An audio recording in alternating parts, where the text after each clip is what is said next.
오늘 우리에게 주시는 하나님의 말씀 신명기 9장 1절에서 5절 말씀에서 보겠습니다. 신명기 9장 1절에서 5절 말씀입니다. 우리 다 같이 읽겠습니다. 이스라엘아 들으라, 네가 오늘 요단을 건너 너보다 강대한 나라들로 들어가서 그것을 차지하니 그 성읍들은 크고 성벽은 하늘에 닿았으며 크고 많은 백성은 내가 아는 아낙 자손이라. 그에 대한 말을 내가 들었나니 이르기를 누가 아낙 자손을 능히 당하리요 하거니와 오늘 너는 달라 내 하나님 여호와께서 맹렬한 불과 같이 내 앞에 나아가신즉 여호와께서 그들을 멸하사 내 앞에 엎드러지게 하시리니 여호와께서 내게 말씀하신 것 같이 너는 그들을 쫓아내며 속히 멸할 것이라. 내 하나님 여호와께서 그들을 내 앞에서 쫓아내신 후에 내가 심중에 이르기를 내 공의로움으로 말미암아 여호와께서 나를 이 땅으로 인도하여 들여서 그것을 차지하게 하셨다 하지 말라. 이 민족들이 악함으로 말미암아 여호와께서 그들을 내 앞에서 쫓아내심이니라. 내가 가서 그 땅을 차지하면 내 공의로 말미암음도 아니며 내 마음이 정직함으로 말미암음도 아니요 이 민족들이 악함으로 말미암아 내 하나님 여호와께서 그들을 내 앞에서 쫓아내시니라. 여호와께서 이같이 하심은 내 조상 아브라함과 이삭과 야곱에게 하신 맹세를 이루려 하심이니라. 아멘. 저는 오늘 이 말씀으로 누가 아낙 자손을 능히 당하리요 이런 제목으로 잠시 말씀 나누고자 합니다. 우리가 이제 그 신앙생활을 하는 여정에 우리는 종종 우리의 그 신앙이 이제 남들과 비교했을 때 그냥 남들이 하는 정도 그 수준으로 하는 것으로 그냥 만족하고 거기에 머물고 싶어하는 때가 이제 많이 있습니다. 이 정도 하면 됐지 하는 그런 마음이 이제 우리 안에 있죠. 그런데 하나님께서 이 성경에 기록된 많은 믿음의 그 선배들을 통해서 하시는 일을 보면 하나님은 분명히 우리를 굉장히 그 탁월함으로 부르셨다는 것을 알 수가 있습니다. 지금 이 본문에서 이스라엘 백성들을 어떻게 훈련시켜서 아낙 자손을 나가서 싸우게, 아낙 자손과 싸우고 그 땅을 차지하도록 어떻게 이렇게 했냐 하는 거죠. 이 당대 상황 환경에서 이 아낙 자손에 대한 생각을 살펴보면 이거는 정말 불가능한 거에 도전하는 것과 거의 동일한 수준이거든요. 아낙 자손이라는 거는 이제 그 네피림의 후손들인데, 네피림은 이제 창세기 6장에 그 타락한 천사가 사람과 결합해서 낳은 자녀들이 네피림입니다.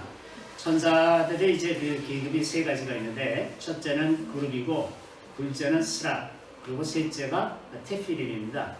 그런데 이제 테피림은 그 사람으로 나타날 수 있는 천사예요. 그래서 그 아브라함에게 그 사람의 모습으로 나타났죠. 또 그 기드온에게도 이제 사람의 모습으로 나타나고 있게 됩니다. 그것이 이제 그 천사들 중에서 그 테피림이라고 하는 계층의 천사들입니다.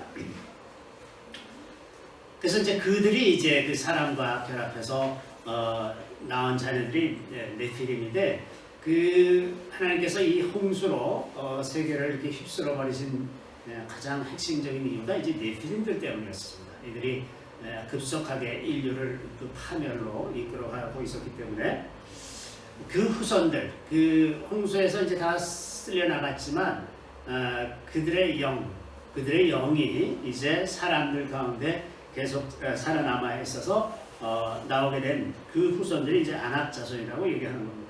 이 아낙 자손들은 신장이 이제 굉장히 컸죠. 보통 3-4m 정도 되고, 이 워싱턴의 그 스미소니안 박물관에서 이 고대 자이언트들에 대해서 그 리서치를 해가지고 그 자료들이 이제 인터넷에도 많이 있는데, 어떤 사람들은 키가 한 12m, 20m 이렇게 되는 사람들도 있어요. 그러니까 그 굉장히 고대 정말 거대한 그런 사람들이 있었다는 것을 알 수가 있죠. 그래서 오늘 본문에도 그 성읍은 크고 성벽은 하늘에 닿았으며, 그 키 큰 사람들이 이제 성벽을 쌓으니까 이 작은 사람들이 쌓는 거하고 차원이 다르죠. 그러니까 이제 그 섬을 가서 차지한다는 거는 이건 굉장히 어려운 거죠. 아주 불가능해 보이는 겁니다. 맨 처음에 이제 그 출애굽하고 나서 가데스 바네아에 이르렀을 때 12 탐정을 보내기로 하지 않았습니까? 그래서 이 사람들이 가나안 땅을 이제 다 정탐하고 오는데 마지막에 헤브론에 들렀다가 거기서 이제 아낙 자손을 봤어요.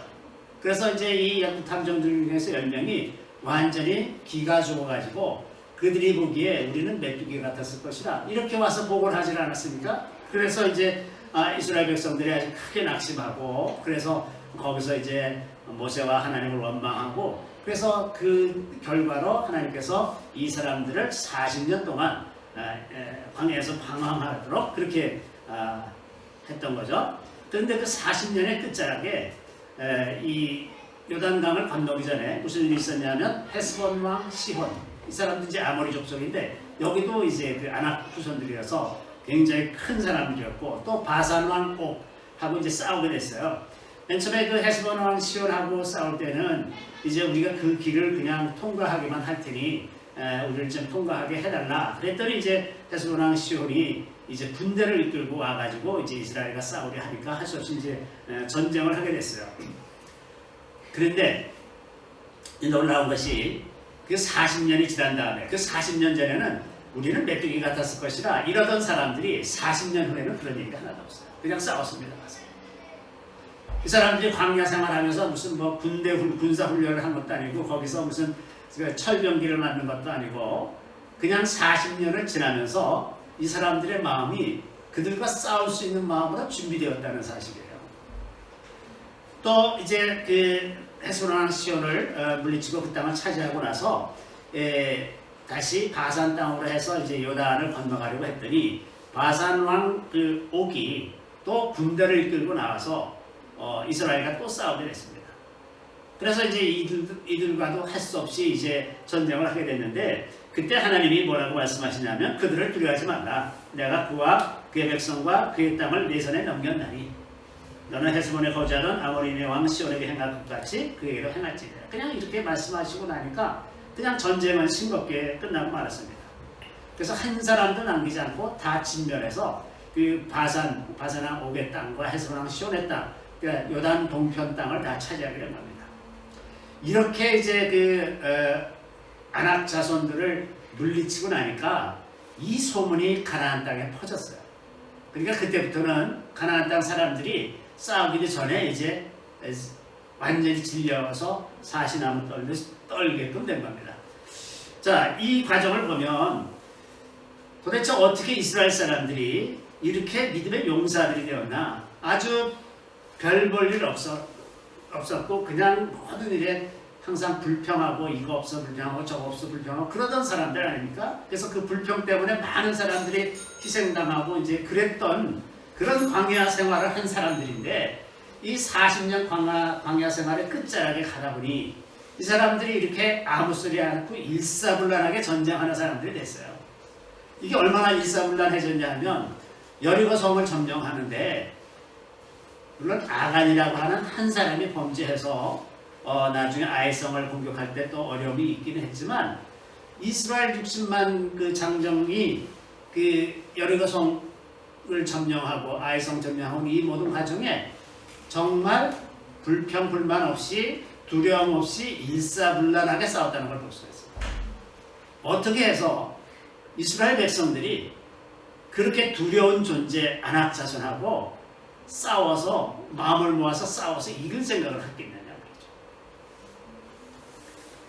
이런 관점에서 보면 이스라엘의 광야 생활 40년이라는 세월이 이스라엘에게 너무나 필요한 세월입니다.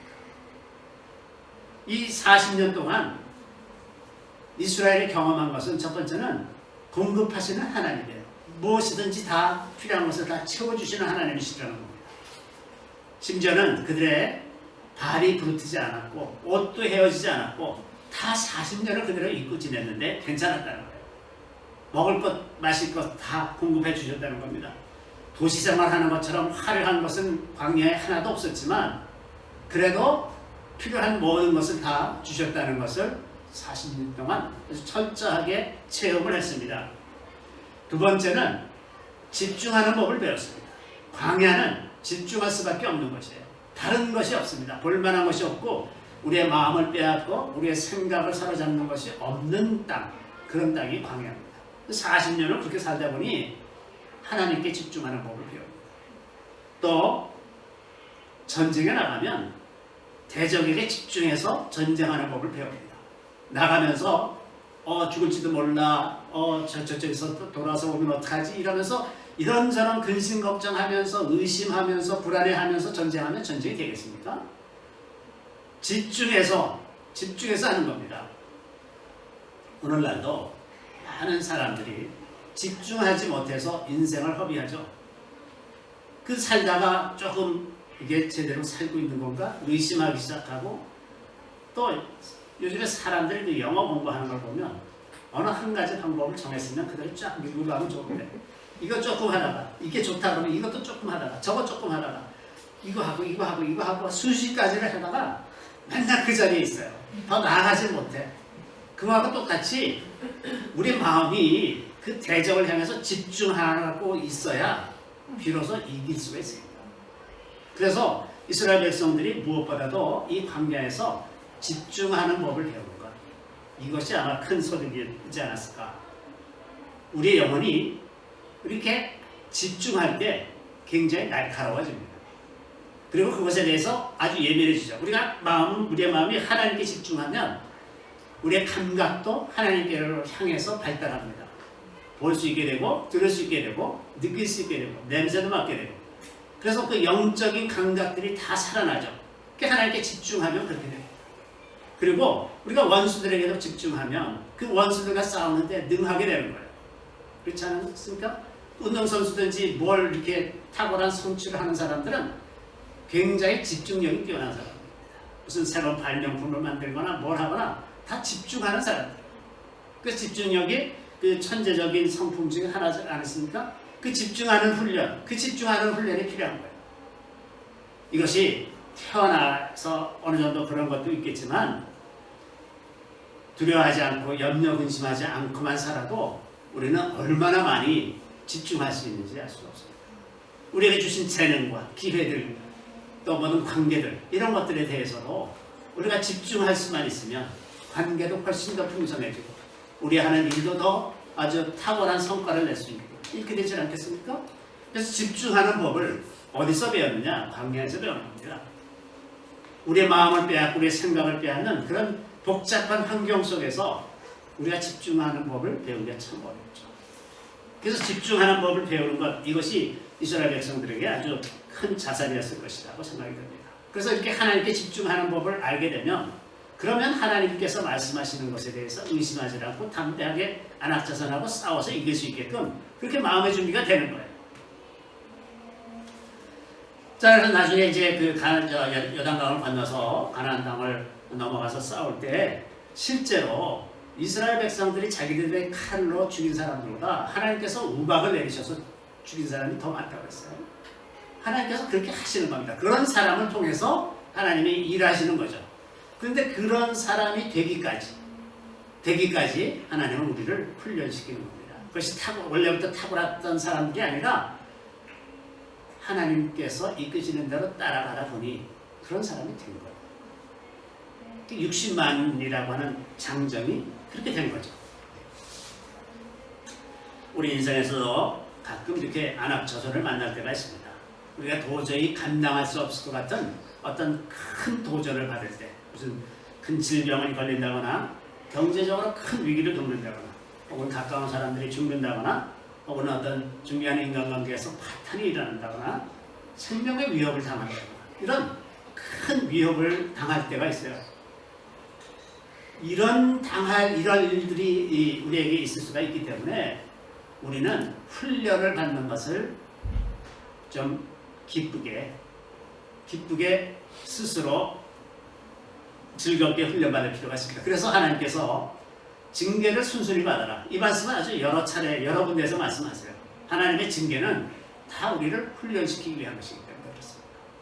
그 징계를 받을 때에는 그 당시 참 즐겁지가 않고 힘들고 하고 싶지 않고 왜 나한테 이런 시련을 주시느냐라고 원망하는 마음이 생기지만, 그 과정을 통과하면서 우리가 더 큰 도전에 더 큰 안악자손과 싸울 수 있는 그런 준비가 되어 간다고 하는 겁니다. 그런데 만약에 그러한 준비가 되지 않았으면 어떻게 할 거냐? 준비된 사람들, 훈련받은 사람들에게서 도움을 구하는 겁니다. 그것이 공동체. 그래서 우리가 하나님의 선하심과 그 선하심이라고 하는 건 우리들을 향해서 하나님께서 정하신 그 뜻이 변하지 않고 우리가 하나님 안에 머물러 있고자 하는 한은 계속해서 하나님을 자기 백성, 친백성처럼 사랑하신다는 것, 그것을 신뢰하는 겁니다. 그 하나님의 선하심과 또 하나님의 능력, 천지 만물을 지으신 하나님의 능력이 우리를 보호하신다는 것을 믿고 나아가는 겁니다. 자, 이것이 오늘날 이 시대에 살아가는 우리에게 꼭 필요한 훈련인 것은 다가올 시대는 역사상 어떤 세대도 경험하지 못한 거대한 안압조선이 오는 시대가 될 거라는 그 이유 때문입니다. 자, 우리는 이제 마지막 때를 살고 있습니다. 그리고 예수님께서 마태복음 24장에 그 마지막 때에 대해서 말씀하신 그 징조들이 있는데 그 징조들은 이제 예를 들면 이런 것들입니다. 난리와 난리의 소문들, 전쟁이나 지진, 기근 이런 일들이 이제 일어나기 시작하면 그것이 재난의 시작이다. 그리고 사람들이 이제 그리스도인들을 핍박하기 시작할 것이고 또 많은 그리스도인들이 그 핍박에 못 견뎌서 실족하게 될 것이다. 예수 그리스도를 부인하거나 다른 동료들을 이제 고발해서 옥에 가두게 하거나 이런 일들이 일어나는 거죠. 오늘날에도 이제 이 방역 이런 문제 때문에 교회가 갈리고 또 교회를 통제하려고 하는 정부에 협조하는 그런 사람들이 교회 안에 얼마나 또 많은지 모르죠. 그래서 이제 교회가 스스로 분열하고 그래서 그 중에서 이제 갈라지는 일들이 일어나고 그 가운데 이제 거짓 선지자들이 일어나죠. 거짓 선지자들이라는 건 뭡니까? 하나님의 말씀을 왜곡해서 전하는 겁니다. 하나님의 말씀이 이런 거야. 그러면서 예를 들어서 이제 교황이 얘기하는 그 요즘에 전하는 그런 메시지는 다 기독교의 본질과는 관계가 없는 내용들입니다. 그냥 정치가들이 할 수 있는 그런 말의 수준에서 그것이 마치 진리인 것처럼 이야기를 하면 그것이 얼마나 많은 그리스도인들을 잘못된 길로 이끌어가는 것이냐 하는 겁니다. 이런 사람들이 다 거짓 선지자가 되는 거죠. 그래서 제도화된 교회 안에서 이 거짓 선지자들이 그 주도권을 잡으면서 얼마나 많은 사람들을 지옥으로 쳐놓고 있는지 알 수가 없습니다.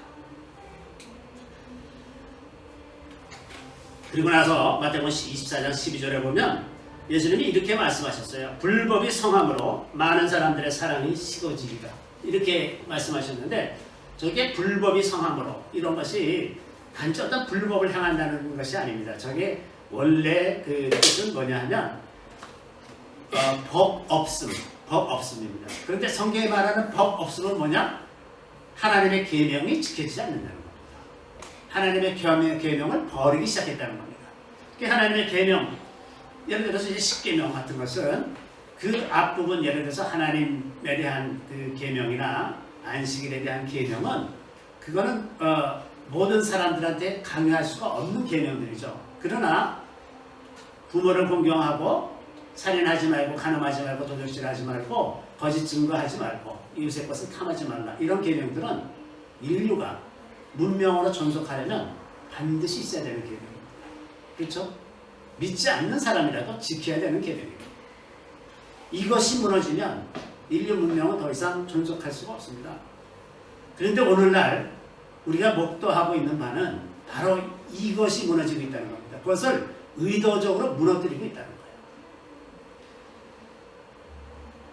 부모를 공경하지 못하게 하기 위해서 아이들을 만 6세만 되면 학교에서 다 빼앗아 가서 무슨 교육을 하고 있는지 학부모한테는 절대 가르쳐주지도 않고 그러면서 마음대로 그들을 교리화시키고 있는 그런 교육들이 곳곳에서 일어나고 있습니다. 미국에서도 요즘에 워키즘 이래가지고 백인 우월주의는 다 잘못된 거다. 그래서 이 사상을 초등학교 때부터 가르치기 시작하니까 부모들이 이제 그거에 대해서 항의를 하지 않겠습니까? 아이들 와서 이상한 소리 자꾸 하고 내가 진짜 남자야? 이런 소리 하고 앉았고 그러니까 이게 도대체 왜 이렇게 됐나 하고 들어보면 다 학교에서 이상한 걸 배웠단 말이죠. 그래서 학교에 항의를 해요. 그랬더니 그 교사단체 연합회에서 이 정부에다가 이렇게 항의하는 학부모를 테러리스트 수준으로 조사해달라. 이게 테러리스트입니까? 그래서 학부모와 자녀를 완전히 갈라내서 내 부모를 공경하라. 이것을 아예 없애려고 합니다. 의도적으로 이렇게 하는 거예요. 살인하지 말라 그러지만 살인이 이제 아주 공공연하게 일어나고 얼마 전에 미국에서 아주 센세이셔널한 재판이 하나 있었는데 어떤 18살 난 청년이 그 자기 이웃의 그 아버지가 사는 동네에 약탈이 이루어지는 것을 보고 집에 있는 소총을 들고 나갔어요. 나가가지고 이제 이 약탈하고 이런 그 난동을 부리는 사람들을 막으려고 막 이렇게 하니까 그 사람들이 난동을 부리는 사람들이 이제 이 사람을 엎어가지고 넘어뜨리고서는 그 발로 막 머리를 짓밟고 막 이제 이 사람이 그 죽음의 위협을 느끼고 어떤 사람은 막 총을 이제 머리에 갖다 대고 막 이렇게 되니까 그 상황에서 이 청년이 누워가지고 자기를 향해서 공격하는 사람들 향해서 이제 총을 쐈어요. 그래갖고 3명인가 죽었습니다. 그래갖고 이제 이것이 재판에 회부가 됐는데 다행히 그 사람에 대한 동영상이 다 확보가 되어 있어가지고 실제로 무슨 일이 일어났는지를 다 보고 나니까 배심원들이 이 사람을 무죄로 했어요. 정당방위였다 이거는. 그랬더니 이제 그 바이든 대통령으로부터 시작해서 모든 좌파가 이거는 말도 안 되는 재판이다. 그럼 재판 다시 해야 된다. 막 이러면서 바이든부터 그렇게 얘기를 하는 거예요. 왜 정당하게 그 폭도들을 막고 그 약탈당하는 것 현장에서 그것을 경찰도 안 하는 거를 얘가 나가서 그걸 하려고 그랬는데 왜 그 사람이 지금 살인죄로 기소가 됐냐 말이죠. 이게 완전히 그 기존의 법 질서를 완전히 뒤집어 엎는 일들이 지금 놀랍게 일어나고 있습니다. 캘리포니아주에서는 어느 가게에 들어가서 물건을 훔칠 때 900불 이하는 경범죄예요. 깜빵에 안 가. 그래서 곳곳에서 사람들이 10명, 20명 떼를 지어서 한 가게를 습격합니다. 그래서 물건을 막 집어가 그 안에 있는 거 다 집어가. 뭐 명품 뭐 이런 가게에 주로. 경찰은 오지도 않아요. 잡혀봤자 벌금 조금 내면 나와. 완전히 혼란에 빠져들었어요 지금. 이런 일이 의도적으로 일어나고 있다. 의도적으로. 이게 불법. 이게 예수님이 말하는 불법이에요. 또 거짓 증거하지 말라고 그러죠. 거짓이 난무하는 시대 아닙니까? 거짓이 난무합니다. 대통령으로부터 시작해서 미국이건 한국이건 고위 공직자들에 있는 사람들이 거짓을 아무렇지도 않게 해요. 우리나라에서도 이 거짓을 용인하는 대법원의 그 판결이 아주 중요한 판결이 2번 있었어요. 한 번은 광우병 파동 때 그 MBC에서 의도적으로 광우병과 관계없는 것을 광우병인 것처럼 해서 의도적으로 거짓을 방송했는데 그걸 무죄를 선고했어요. 두 번째는 이재명 씨가 선거운동 과정에서 거짓말했는데 그거에 대해서 이제 권순일이라는 대법관이 주도해서 무죄를 선고했어요. 그래서 이 두 사건 때문에 거짓말해도 공직자가 거짓말해도 아무런 처벌을 받지 않습니다.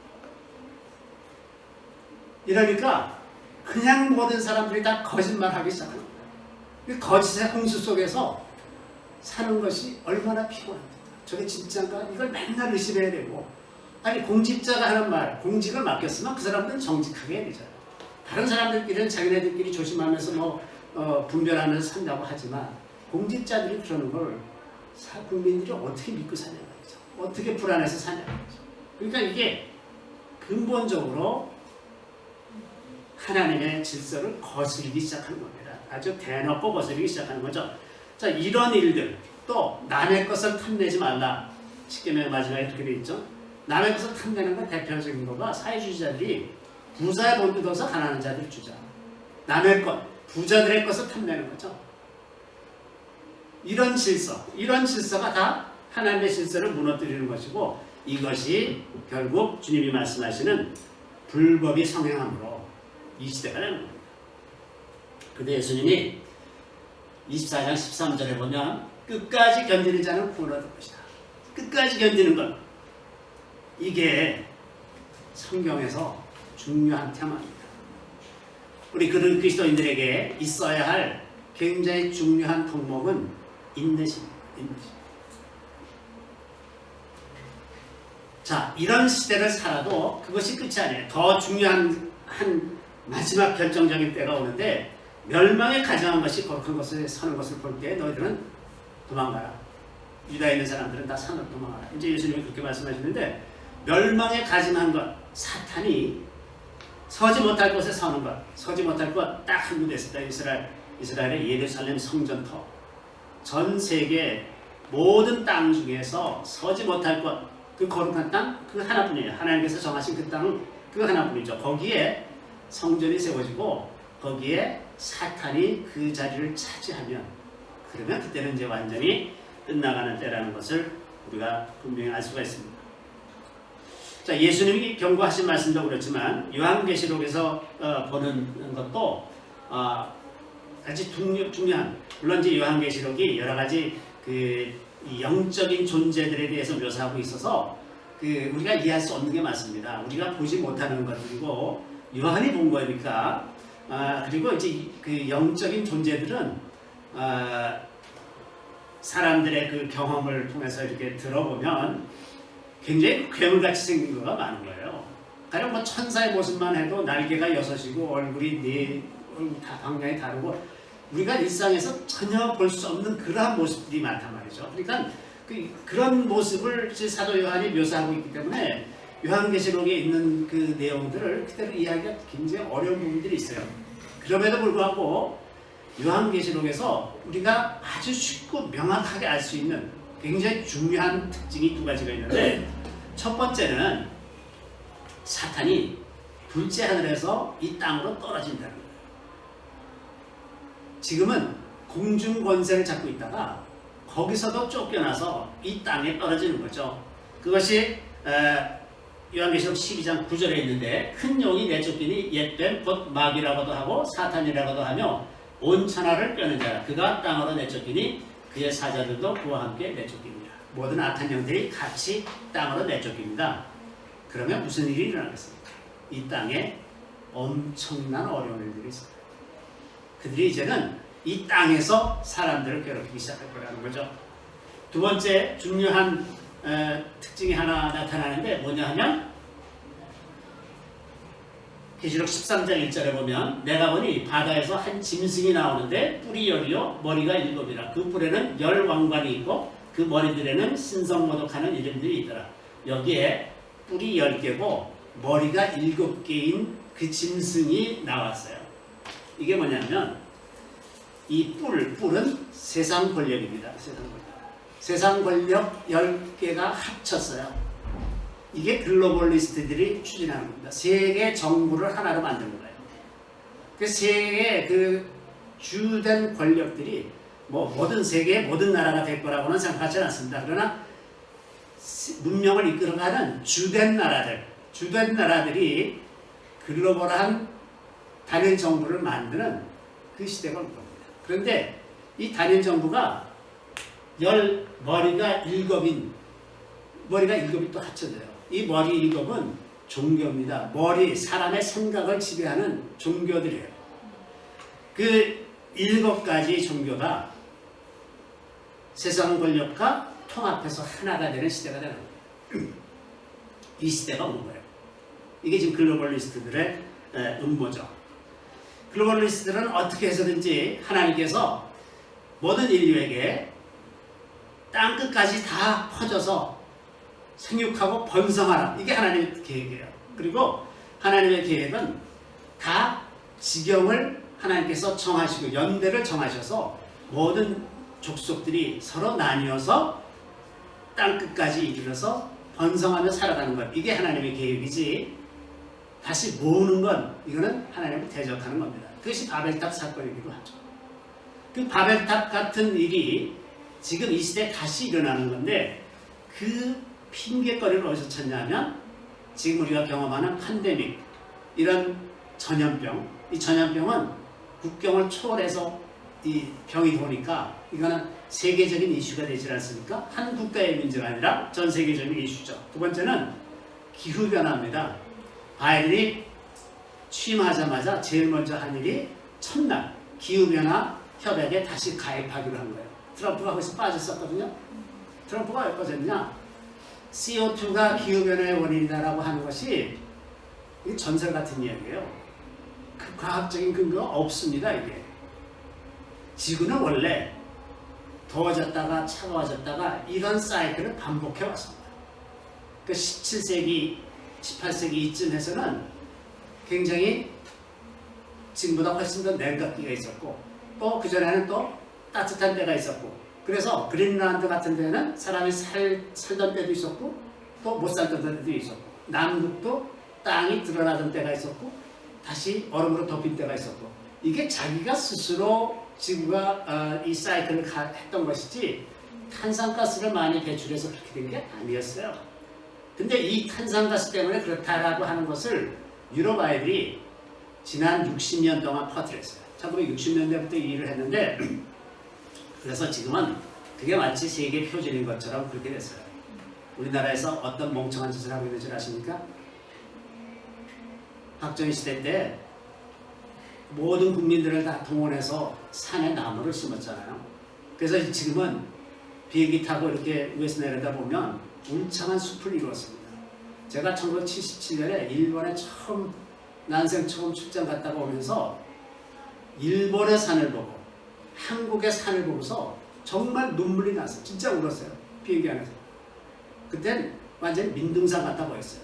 새로 나무를 심기 시작하던 때라 나무가 다 작으니까 산이 다 시뻘개요. 근데 일본에 가면 산이 잔디밭 같거든요. 위에서 보면. 근데 지금은 안 그렇단 말이죠. 그런데 요즘에 산을 마구 깎아내립니다. 대대적으로 그 나무를 다 베어내요. 그래서 왜 그러나 도대체 이게 왜 이렇게 하나 했더니 나무가 30년이 넘으면 이 탄산가스를 흡수하는 능력이 떨어진답니다. 그래서 다 베어버리고 다시 심자는 거예요. 그러면 30년 넘은 나무들을 다 베어낼 거 아닙니까? 이 나라에서. 그래서 민둥산이 돼가고 있어요. 기가 막힌 일 아닙니까? 그게 왜? CO2 때문에 그 짓 하고 있어요. 지금. 아주 이런 사기 같은 일에 그래서 그 CO2 그거 한다고 그 바이든이 취임하자마자 또 한 일이 뭐냐면 송유관 건설하고 있는데 두 군데나 다 셧다운 했어요. 그걸 못하게 그만. 그러니까 그 다음에 어떻게 됩니까? 원유값이 지금 소유값이 엄청 올라가고 있잖아요. 그 전 세계 그 사람들이 다 지금 이제 에너지 가격이 다 급속하게 올라가지고 유럽은 말할 것도 없고 다 난립니다. 왜? 아니 있지도 않은 CO2 문제 가지고 지금 온 인류를 다 이렇게 만들어요. 그러면 뭐가 좋냐? 글로벌리스트들의 아젠다가 되는 겁니다. 다 가난하게 만들면 그러면 다 중앙정부가 통제하기 쉽기 때문에 이렇게 지금 이렇게 하고 있어요. 그래서 이 세속 권력과 종교 권력이 이제 점점 합쳐지기 시작하고 계속해서 가톨릭 교회를 중심으로 해서 종교 통합하려는 움직임이 계속되고 있잖아요. 자, 이렇게 되면 결국은 어떻게 되냐면 소위 말하는 짐승의 표, 666이라고 하는 짐승의 표를 받지 않으면 선거래를 할 수 없게 만들죠. 그가 모든 자, 곧 작은 자나 큰 자나 부자나 가난한 자나 자연이나 종들에게 그 오른손이나 이마에 표를 받게 하고 누구든지 이 표를 가진 자 외에는 매매를 못하게 하니 이 표는 곧 짐승의 이름이나 그 이름의 수라. 지혜가 여기 있으니 총명한 자는 그 짐승의 수를 세어보라. 그것은 사람의 수니 그 수는 666입니다. 666이라 하는 것 이건 이제는 기술적으로 이런 일을 하는 거는 너무나 간단해진 세상이 됐어요. 이제 뭐 사람 안에 칩을 박을 수도 있고 이제 어떤 이렇게 전자화폐로 바꾸기만 하면 얼마든지 사람을 마음대로 통제할 수가 있죠. 자, 이러한 거대한 안악 자손이 이제 오는 시대에 우리가 지금 살고 있기 때문에 이스라엘 백성들이 광야 생활을 통해서 안악 자손과 이길 수 있는 힘을 얻었던 것 같은 그러한 과정이 우리한테 필요하다는 거예요. 이 거대한 물결에서 우리가 어떻게 살아남을 것이냐. 첫 번째는 성령의 인치심입니다. 이 계시록 요한계시록에 보면 내가 인침을 받은 자의 수를 들으니 이스라엘 자손의 각 지파 중에서 인침을 받은 자들이 14만 4천이니 이건 문자 그대로 14만 4천이라고 이해하면 안 되고 각 지파와 그 다음에 허다한 무리라는 말씀이 또 뒤에 나와요. 그래서 그 14만 4천이라는 숫자에 현혹될 필요는 없습니다. 아주 허다한 무리가 성령의 인치심을 받은 무리가 있어요. 그런데 이 환란 때에 이 성령의 인치심을 받은 사람들에게는 요한계시록 9장 4절에 보면 그들에게 이르시되 땅의 풀이나 푸른 것이나 각종 수목은 해하지 말고 오직 이마에 하나님의 인침을 받지 아니한 사람들만 해하라 하시더라. 하나님의 인침을 받지 않은 사람들은 이 환란의 때에 아주 큰 어려움을 겪겠지만 인침을 받은 사람들은 그것을 이겨낼 수 있다. 왜? 그들을 건드리지 못하게. 또 13장 8절에는 죽임을 당한 어린 양의 생명책에 창세 이후로 이름이 기록되지 못하고 이 땅에 사는 자들은 다 근친색에게 경배하리라. 우리의 이름이 주님의 생명책에 기록되는 것이 중요합니다. 우리가 하나님의 백성으로 그 생명책에 기록된 사람이라면 이 땅에서 어떠한 안악조선이 우리를 위협한다고 하더라도 우리가 능히 이길 수 있게 된다고 하는 것입니다. 그래서 성령의 인치심을 받은 사람들이 하나님의 백성들, 생명책에 기록되는 사람. 두 번째는 인내입니다. 인내.